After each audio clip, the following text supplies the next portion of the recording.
Hey everyone, and welcome to All Tech is Human. Today we're talking all about teens and also a college audience, social connection, and mental health technology. Today, I'm really excited to have Dr. Danielle Ramo and also Vicki Harrison. Dr. Danielle Ramo is a clinical psychologist and senior research director at Hopelab, a social innovation lab designing science-based technologies to support adolescent health and emotional well-being. She is also adjunct associate professor of psychiatry at UC San Francisco, leading a research program at the intersection of substance use and digital mental health. She has published over 80 peer-reviewed publications and multiple book chapters in substance use and mental health among young people. Dr. Ramo has written opinion pieces for outlets including the San Francisco Chronicle and Thrive Global, and regularly speaks to teens and parents about substance use and mental health in the digital age. Danielle, welcome. It's great to be here. Thanks so much. But before we get started, I'm also going to read the impressive bio for Vicki Harrison, who's also joining us. Vicki Harrison is Program Director of the Center for Youth Mental Health and Wellbeing within Stanford's Department of Psychiatry and Behavioral Sciences. She has over 20 years of experience working within the public health, education, and mental health sectors, developing and managing innovative community-based programs at the local, state, national, and international levels. At the center, she develops and directs a broad portfolio of projects promoting mental well-being, early intervention, and increased access to mental health services, particularly for young people ages 12 to 25. She is leading in the technical assistance team implementing AllCode, a first-of-its-kind integrated youth mental health model in the U.S., as well as building a national media and mental health initiative, partnering within the media, mental health, and technology sectors to enhance the positive impact of media on youth mental health and well-being. Vicki, welcome to this discussion. Thanks for having me. So to kind of frame it for everybody tuning in, one, we do thank you for joining us here at All Tech is Human. We do know that there are extraordinary circumstances going on with COVID-19. So to everybody watching, we hope you're safe and well. Today's discussion is really all about how we can thrive in the digital age. There's been a lot of discussion recently about how we can leverage digital technology, especially in light of COVID-19, and how we can leverage these technologies to really enhance our emotional well-being and what that means. But to really frame the conversation, Danielle, I think I'll start with you. What do we mean when we're talking about this phrase, mental health technology? That might be something that we are less familiar with. Sure. So I would say mental health technology encompasses two main things. The first is supporting wellness, and to use your word, thriving in the population using technology. So that's everything from using apps, using websites, text message programs, taking advantage of the opportunity technology provides to deliver supportive services that help the population thrive as a whole. So that's things that I might consider sort of lower touch, or things that are supportive, positive, take advantage of skills that we know help people's well-being overall and happiness overall. Then there's the mental health side, and this is what I might consider more high touch. And this is using technology to deliver services that otherwise would have been supportive specifically in preventing mental health problems or in treating mental health problems. So this is things like bringing counseling or psychological services or psychiatric treatments directly to already pre-identified patients or people who are seeking to have these services in a technological format. So that can be videoing in a therapy interaction or a medication visit with a psychiatrist, or something like Zooming with a therapist. Okay. And Vicki, I think to really dig into a lot of this conversation, there seems to be an explosion recently of investment in mental health technologies. That brings up a lot of thorny issues around what is evidence-based and what is not evidence-based, and who is getting involved in this space and ensuring really the credibility of these tools. Could you tell us a little bit more about that area and what you're seeing from your vantage point? Yeah, I mean, it's a big area of need, and I think a lot of people recognize that there's a shortage of mental health care providers and see technology as a potential solution, or at least something that can help fill that gap. So fortunately, there's been a lot of movement in the area and a lot of investment, as you said.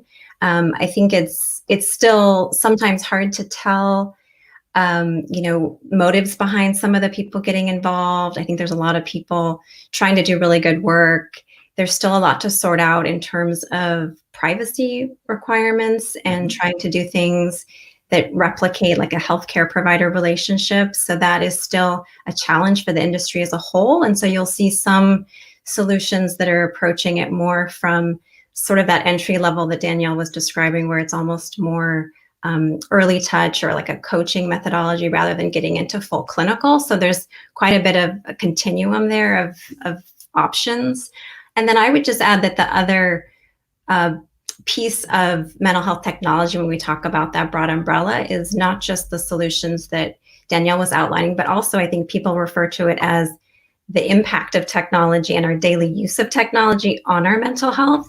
That often gets kind of bundled in. And so a lot of that is, when people talk about screen time and social media impacts and how that's hurting or helping. So I would just add that to the definition because it's a big umbrella term. And Vicki, since you mentioned the elephant right there of screen time, that's something that Vicki and Danielle, I think we should mention. And I also want to mention to everybody tuning in, you can start entering in any comments or questions you have, and we'll certainly try to get to those. But with screen time, right now, everybody is at home, working from home, schooling at home. Our screen time obviously has gone through the roof, most likely, in our overall usage. How do you see, and this is for either of you, how do you see this current moment affecting our understanding about how we use technology and whether we should quantify it or qualify it in terms of its impact versus maybe a set, this is how many hours a day you should be on. In other words, is this the death knell for screen time as a concept? Are we moving to something else? Vicki, you want to go ahead? Sure. I mean, I'll just start by saying that I think a lot of us who look at this issue, we're already trying to move away from the term screen time because not all screens are equal. It really is a matter of what you're doing on your screen, not so much the amount of time that you're on it. So that word has sort of emerged again, just because we are all locked on our screens all day long because of shelter in place. But really, the distinction is what you're doing on your screen. And so I think some of the research is showing that the more actively you're engaging with media, the better that is for you, rather than just a passive amount of time that you're spending on a screen. And so I think that some of the things that this current moment is including the disparities of access to technology. But yeah, I mean, people who have tried really hard, especially parents, to set boundaries for their young people, that really has gotten blown up because now they're forced to be on technology for school, for distance learning. That's their only connection to friends, which is really important. So we're having to kind of loosen up some of those rules that maybe we had in our families, and that's perfectly okay. I think the other thing that I've heard some young people say that we work with is that there's no FOMO right now, no fear of missing out, because no one can do anything. So that's kind of a new thing that they're not used to when they're scrolling through their feeds. So it's kind of an interesting moment for people to be able to look at what life is if all of a sudden you can do whatever you want and be on your screen all day long. That maybe that's great and you kind of binge for a while, but it's also not enough. Like, we're not happy with just that, right? There's a lot that comes from social, physical connection with people. And so it allows us to see where tech enhances our lives, but also where it falls short. Both of you are experts in the area of dealing with a teen and younger adolescent audience, especially around areas such as anxiety or loneliness, right? I'm curious then what you're seeing or what you imagine is happening right now, where a lot of people who might have sought treatment for dealing with something around anxiety might now have harder access to that unless it's filled with telehealth or something of that nature.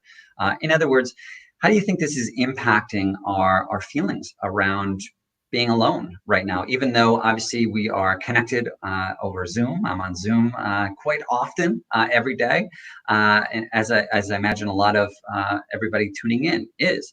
But I'm curious of how that fits into maybe the concept of alone together that was popularized by Sherry Turkle a few years ago with her book.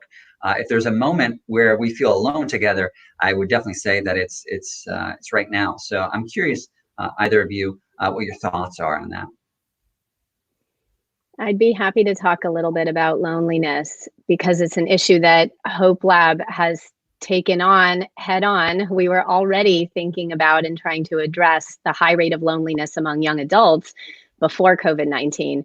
And now with the world being a totally different place, and we are indeed alone together and thinking a lot about that on a whole new level, we've had to take advantage of technology's opportunity to understand and support each other through this time by helping us to make connections.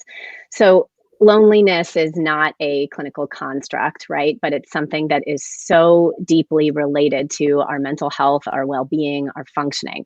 People who are very lonely are more likely to be depressed and anxious. They're more likely to not only feel physically alone, but say that they're not getting what they'd like out of the relationships that they do have. And this causes deep emotional pain. Interestingly, the rate of loneliness among college students in the United States today is unprecedentedly high. So to give you an example, 2/3 of college students say that they felt very lonely in the last year in one national survey, and this was before shelter in place. So all of a sudden, you take this population, which is one that we're really focused on at Hopelab, that already had a particular opportunity to make connections because they were physically in a place where there were a lot of people their age that they could theoretically make friends with, that already were feeling extremely lonely. And then you ask them to spend all of their time at home where it's much harder for them to make those social connections, as you highlighted. So technology is needed at an unprecedented rate. And the good news is that there are so many more positive things happening on forums like social media, where people are generally able to get more positive content on average than they were just a couple months ago. And so I think that concept of, like Vicki said, we're thinking about quality of screen time rather than just quantity, because we have to take it for granted that everybody's on screens a bit more, and look to get support and more positive interactions from screen time overall, and even from social media, than we would have otherwise. Hopelab is working on and just released an app called Nod that addresses the high rate of loneliness among college students today. Ironically, we were working on this problem by helping young adults make more social connections in person. And then with shelter in place, that got turned completely upside down because it was literally against public health recommendations. So it's an example of a way that we pivoted quite quickly and made content that was supportive of bringing people together in our shelter in place reality. And that's just one example. I think a lot of digital mental health tools are thinking about more positive ways to bring people together and know that their services are being taken advantage of at higher rates under shelter in place. There's definitely been a lot of innovations around tackling that. I know about ones like to never sit alone at the lunch table and things of that nature. And I know joining us, there's a lot of folks from Headstream Innovations that have had some funding for innovations that are trying to tackle some of these issues. Where I'm curious if you're talking about something like Nod that was dealing with before shelter in place of these real world connections. When you think of real world connections, when I hark back to the days where I could shake somebody's hand or give them a hug, it's a visceral kind of feeling, right? You have a feeling of presence when you're actually in a room with somebody. So I'm curious then, now that we're relying more on our digital tools, what do you think digital tools can do to, I don't want to say replace, but maybe offer more of a deeper impact? For example, I'm on a lot of Zooms, but I don't feel the same warmth after I'm done with a Zoom, like as if before I was in the room with my friend. What do you think can change in coming years? Vicki, you want to go ahead? Sure. I mean, I think that, the way that we look at least I look at some of these solutions, is that I mean, they're not necessarily a replacement for, real life interaction. They're more of an enhancement or a supplement. And so, I mean, right now we're in an extreme time where we can't do one of those, but ideally we would be able to experience life on a spectrum that includes in real life experiences as well as the apps, because I think that they can provide a lot of great solutions and opportunities, but it isn't a full replacement. I mean, we're social, physical, instinctual human beings that need human contact, and so it's really, how can they enhance our daily lives? And there's a lot that people can be doing right now for their mental health and their self-care that takes advantage of technology. Whether it's connecting with people through social media applications, whether it's using apps that can help you maintain routines, that can really help you, stay in a groove that doesn't allow you to get kind of off track. Spirituality. I mean, there's all sorts of things that you can access if that helps you with your mental health, spirituality, or religious practices. So there's a lot that can be done. And I think that we look at it as really like, find the technology and the tools that support your life. It's not like finding one that replaces an aspect of your life. It's just, how can they like pull like a toolkit together to help enhance your life? A lot of people know the app Headspace. Where does that fall into this spectrum of understanding around mental health technology? Obviously, over the years, there's been a lot in the mindfulness space. I'm curious then, where do you see the interrelationship between kind of mindfulness apps and mental health technology, Vicki? Yeah, I mean, I would say that falls in sort of the applications that support healthy behaviors. So that's, behavior that a lot of people engage with that daily for a little bit of time. And that's just a healthy practice that they engage with. And that's good for your mental health overall. So I would put that in that category. Okay. Mindfulness is also a part of a lot of clinical interventions that help treat conditions like depression, anxiety, even suicidality. It's not that using Headspace alone would treat something in particular per se. It's usually part of a suite of treatments that often include other skill building and often visits with a therapist or even medication.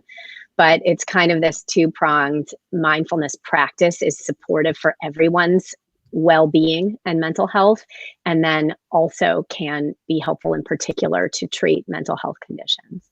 Okay. I'm going to deal with a question or hear what we have to say about that just came in from Maria. I feel solutions in the mental health space are on the rise, and it's been a little overwhelming to decide what to use. Is there a hub that supports families, teens, in making these decisions?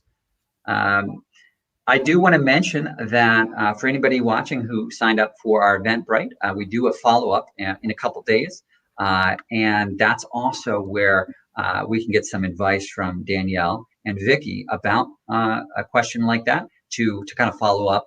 But is there anything directly that you have to say to that for people who are trying to make decisions on that? Because I know you wouldn't want to most likely recommend very specific applications. I'll just plug a quick one, and then I bet Vicki has some other solutions. I really like the Child Mind Institute out of New York. They pull together a lot of resources that are based on science-backed interventions supporting child and teen mental health and wellness. So for a lot of a resource around recommendations for support, I tend to go there first, and I bet Vicki has some suggestions for other resources too.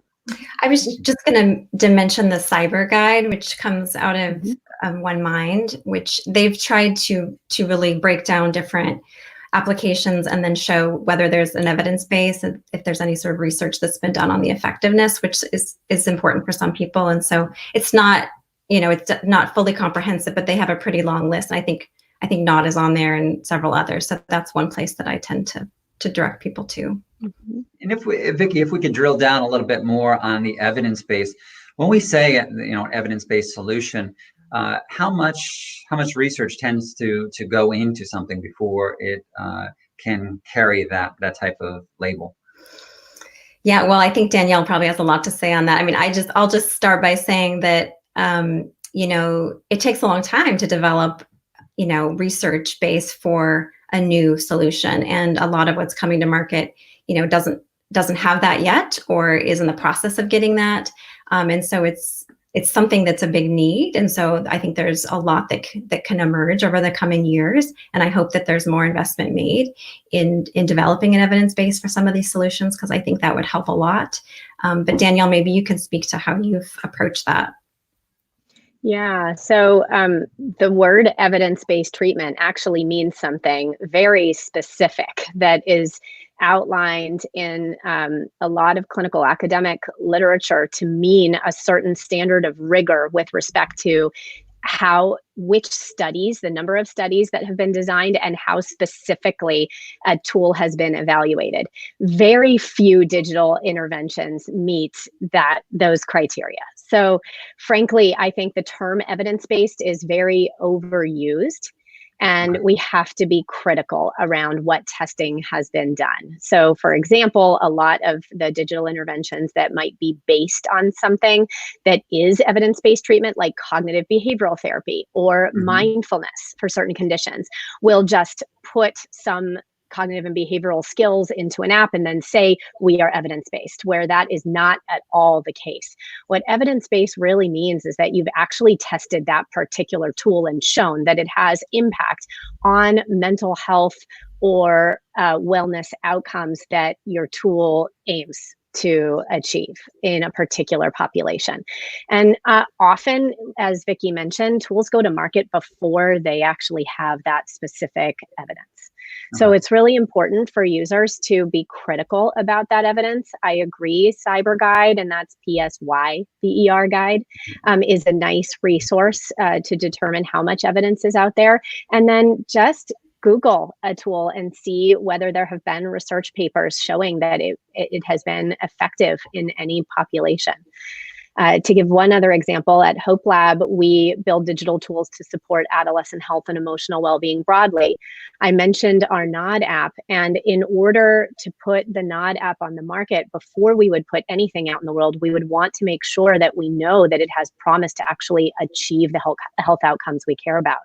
So we conducted a randomized trial at a university on the West Coast with first-year students last fall, and actually showed that use of Nod did reduce loneliness and depression symptoms among those who were most vulnerable at the beginning of the first year of college. And only then did we feel comfortable putting it in the world and asking people to use it, even making it freely available. And others should have those similar standards, but they often don't, fortunately. So if you are getting into the space, like I mentioned before, it seems like there's a lot of venture capitalists who are getting involved or funding apps for this, especially around the major disruption that is currently going on. So who would you say is essential to have on your team? Because Danielle, you alluded to the fact that you might have startups that are rushing to market, perhaps not giving the forethought in ensuring the kind of credibility of what they're promising. So who would you say needs to be on this team when you're assembling something dealing with this space?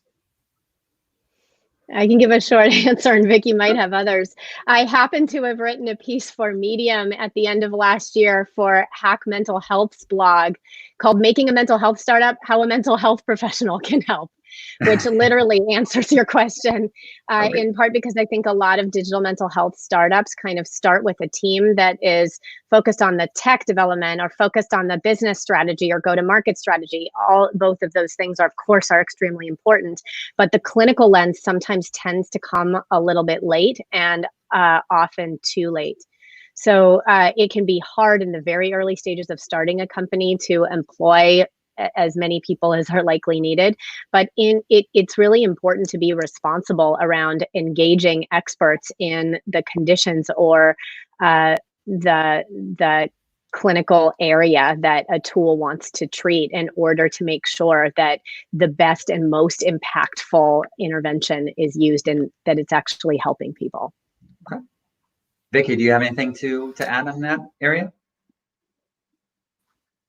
Yeah, I would agree with, and I would add just privacy is a huge issue, and so someone that can really the innovator understand privacy laws and navigate them and really create a culture of trying to protect privacy.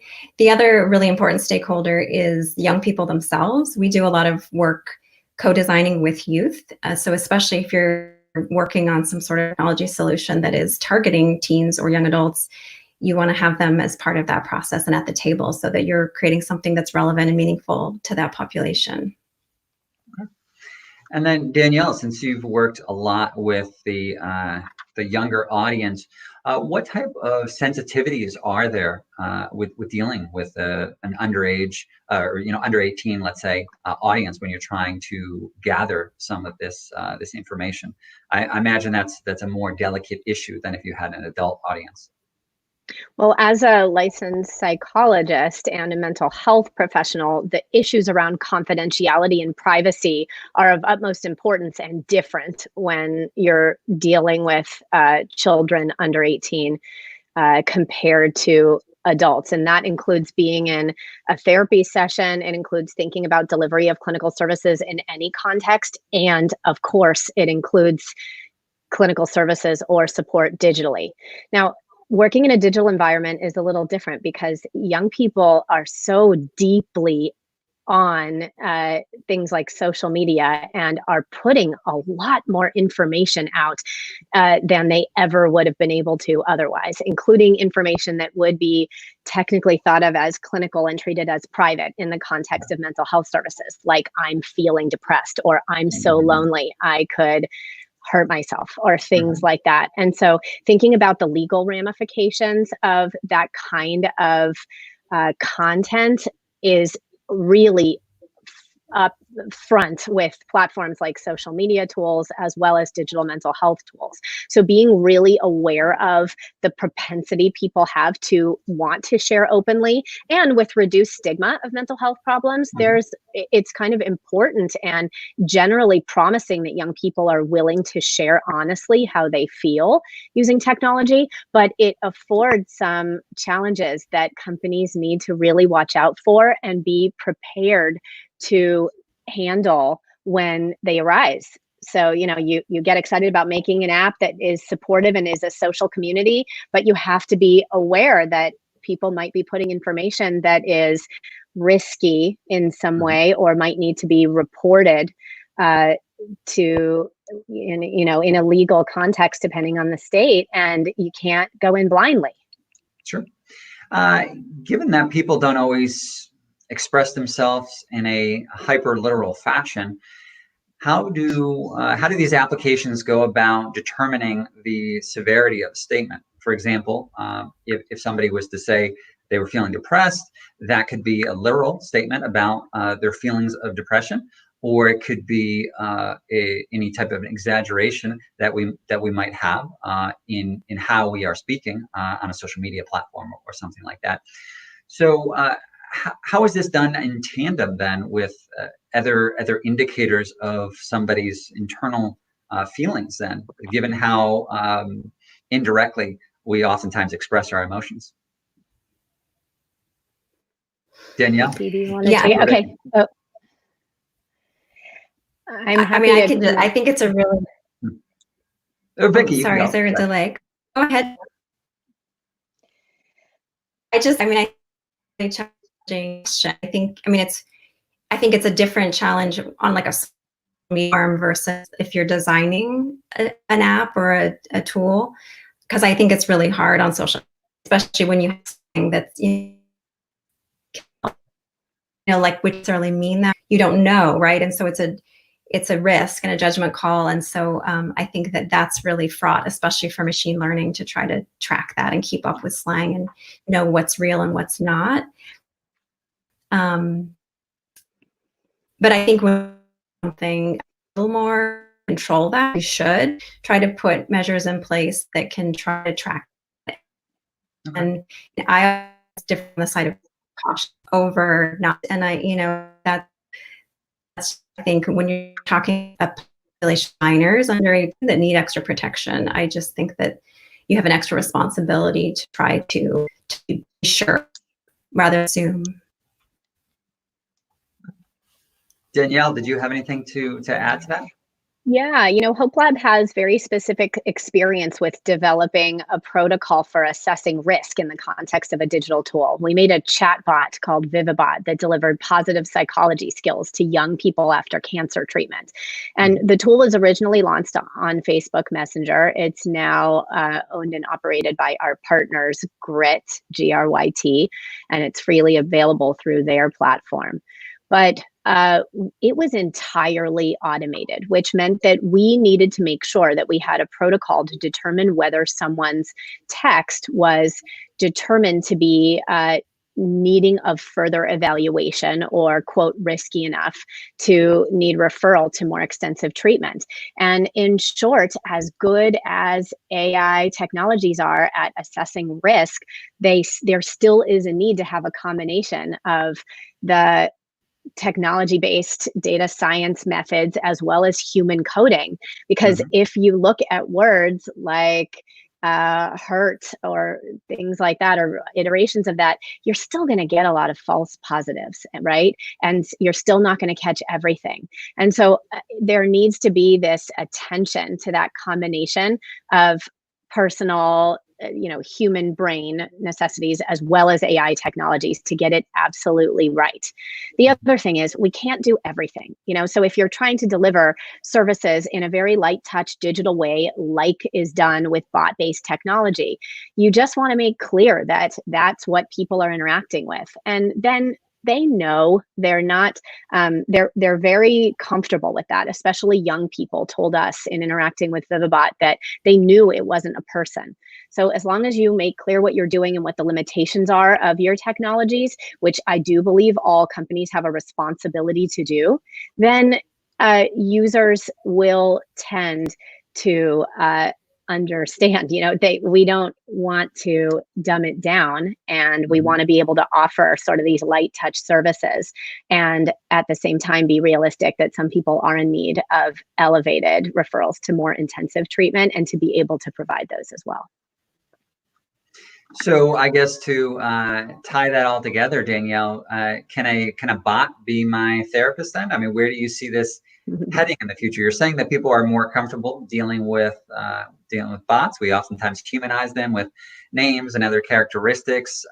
You're saying as long as they're transparent. Where do you see this? Do you see this serving as a replacement? Is this something that would serve a low-cost solution? Where do you see this fitting in? Yeah, so I will say we're definitely not there where a bot can be a therapist. So it's not the same thing, and it's not for a lot of reasons. One basic example, it might be similar to how you likened it earlier to the Zoom meeting, or the interaction that I may be having digitally is not the same thing as giving someone a hug in person.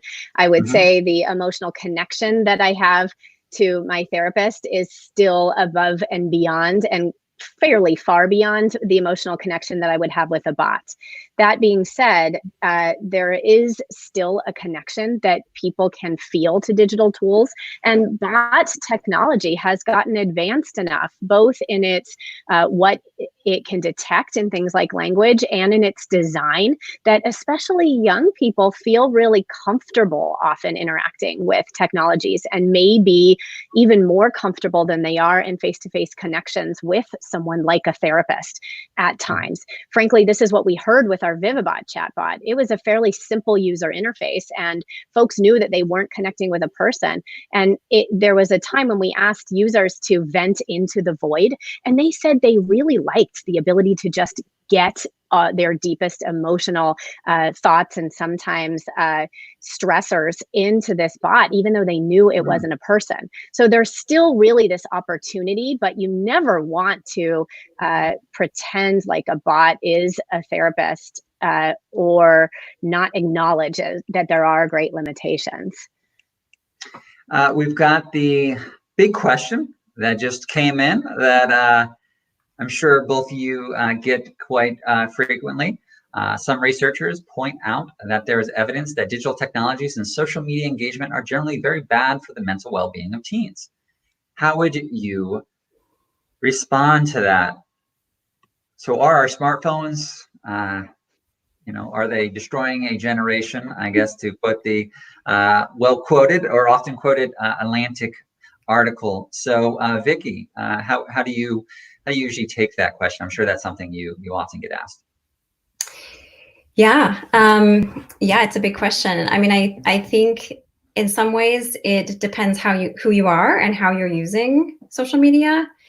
I think that the jury is still out in many respects. There's been a lot of progress made over the past few years as part of the techlash, which some people are referring to, the criticism that a lot of platforms received for just kind of letting a free-for-all happen and not, they're not regulated to really be prioritizing safety.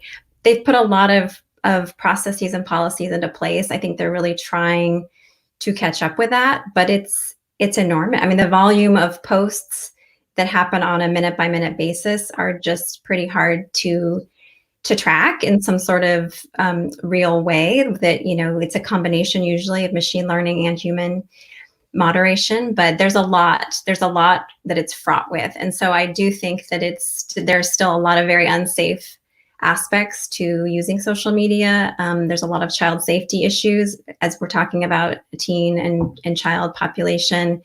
It's not entirely safe. And it's also a lot of parents aren't able to really get their head around how they should monitor it and safely navigate it with or for their young people. And so young people are sort of left to navigate it on their own, but also really need it for social connection. And so we just have to do a better job. And I think there's a lot of process being made, but there's still a lot out there that can be damaging to mental health, especially one thing to add just is graphic content. There's an extreme amount of graphic content that's available, whether it's violence, sexuality, hate speech. There's just a lot that can be damaging. And I just want to add that currently in the COVID situation, there's a lot of distress just being created by the volume of media that all of us are consuming, and that there's some research out of UC Irvine that shows that media coverage after disasters can actually increase distress. And so it can be a strategy for you to minimize your use of social media and intake of media to help moderate just the overwhelm and the exposure to disturbing content. So what would you say the responsibility for social media companies would be on this? So for example, a lot of times people mention something like Instagram of quote unquote compare and despair, the idea that we were feeling happy with our life, similar to reading a glossy magazine, that now you see somebody with a fancier car, a better vacation, and you start comparing yourself to them, and that oftentimes making you feel in ways that would be problematic. So there's been a lot of discussion with Instagram, owned by Facebook in particular, of removing likes, which they were testing in certain countries. Danielle, what do you think the role of social media companies in their level of social responsibility? Where do you think they fit into this? Yeah, well, they definitely fit in a big way, because there's no doubt that there is a relationship between social media use in particular and mental health and well-being of young people. It isn't as simple as social media is the problem and more social media use equals worse outcome. There's also most of the research in this area is correlational, not causational. So it's not saying Instagram is causing people to feel worse about themselves specifically. Hopelab did a little bit of research into this particular question. We conducted a survey in 2018 with over 1,400 adolescents and young adults and looked at things like experiences of loneliness and experiences of depression and how people use social media. And we actually found no relationship between extent of social media use overall and mental health functioning. So folks who were more depressed weren't more likely to use social media. But there were a lot of differences in how specifically they use social media.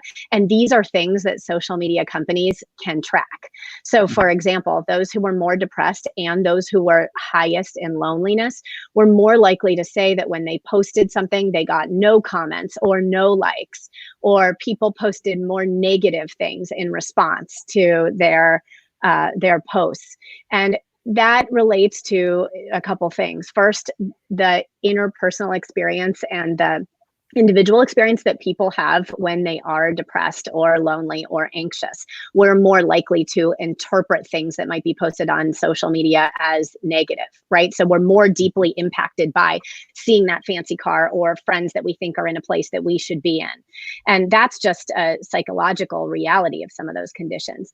But then you've got, to get back to the social media company's responsibility, most of what I'm talking about can be and is being tracked by these companies. So they can look at things like tags of loneliness, depression, anxiety, and they can look at patterns of social media use, intensity of use, and things like how people respond and the patterns of their commenting in response to their own tags of mental health functioning. And so there is a little bit, they are able to say perhaps which young people are most vulnerable to having negative interactions on social media or some of the negative repercussions.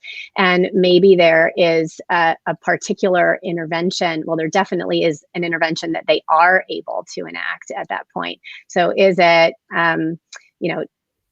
giving folks, users a heads up around how much they're using it? Is it, if you are able to identify vulnerability, is there a point at which there's some responsibility to try to support those most vulnerable folks? And I do believe that there is. Yeah, and we've certainly seen innovation in that, where Google, YouTube, counting how many minutes somebody is using their platform. You've seen a little bit of a push, given the rise of the quote unquote attention economy that's popped in the media, to limit things like an infinite scroll. And then really discussion around how sticky a platform is. We just have a question here at Lesley University in Massachusetts. We are taught that the therapeutic relationship is by far the best predictor of outcomes. Is there a broad counterpoint to that claim that we can use in mental health tech? I'm happy to jump in. So I wonder if that question is trying to identify if the therapeutic relationship is particularly important for outcomes, which indeed it is.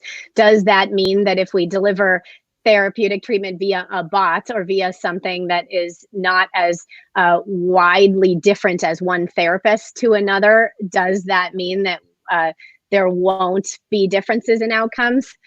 And the answer is no. The answer is we need to explore that space with digital mental health tech too. So I'll give you an example of a bot app that I just was playing with a couple weeks ago, where you can really customize and choose the avatar for your bot, right? And we know about how just basic user technology interaction theory says that there'll be some people who are more comfortable with things like a male voice or a female voice or what an avatar looks like. And there will be some impact on how I connect with a bot in a therapeutic context, just based on features like that. So actually, I would say we should take advantage of the fact that we know so much about the relationship between therapist and client in thinking about how to support digital mental health tools and ideally make them better. But again, we're far away from having bots be as effective as therapists in having a personal connection relationship. I think for our final question, as we're nearing our 45 minutes together, and I'll just suggest to anybody listening, we do hold these every 2 weeks. If you go to alltechishuman.org and then throw us your suggestions about future gatherings. But Vicki, a question that came in from David Ball from Headstream recently for both of you, mentioned your work dealing with a younger, often a teen audience. And he's asking, what inspired both of you to get into this space? So Vicki, we'll start with you. Sure. Well, thanks for the question, David. Yeah, I mean, I've spent my whole career working with an adolescent population. I've just always had just been drawn to that group. And I'm very fortunate in my current role that we get to work directly with adolescents. And, there's something about the adolescent brain that's just amazing. And they have a lot of wonderful wisdom and insight that we co-design with them, because they are our stakeholders, but also they're brilliant and they have amazing ideas. So, and there's just, it's a great time of life where there's really a second opportunity to really harness their development. And there's a lot of development that happens within adolescence that I think we're starting to prioritize that more as a culture. I hope we are. And so there's just a lot of time for intervention and to really help support them. Okay. And then Vicki, for everybody listening in and watching, and then even after, where can they stay in touch with you and some of the work that you do? Sure. Yeah. Well, you can go to @Stanford Youth MH, Center for Youth Mental Health and Wellbeing, Stanford Center. You can Google that. And also our Alcove project. It's Alcove with 2 L's, ALCOVE.org, to learn more about that. Yeah. Terrific. And then Danielle, if you want to answer the question that came in from David Ball at Headstream, what inspired you to often deal with this teen audience around mental health? Yeah, so I had similar inspiration as Vicki. I was really inspired by the developmental lens of how adolescents are unique and different in that time of our lives than childhood or older adulthood. I started with a lens of what is missing, and realizing that a lot of treatments that were readily available and offered to young people were fairly similar to those that were offered to adults, and just really not meeting the needs, not engaging, not interesting, and folks didn't want to take advantage of them. So I kind of got into research by saying, what can I do that actually meets the needs of young people and that young people want to use? And then there's the opportunity space, which was clearly technology. So I started a program of research at UC San Francisco using social media to intervene with young people.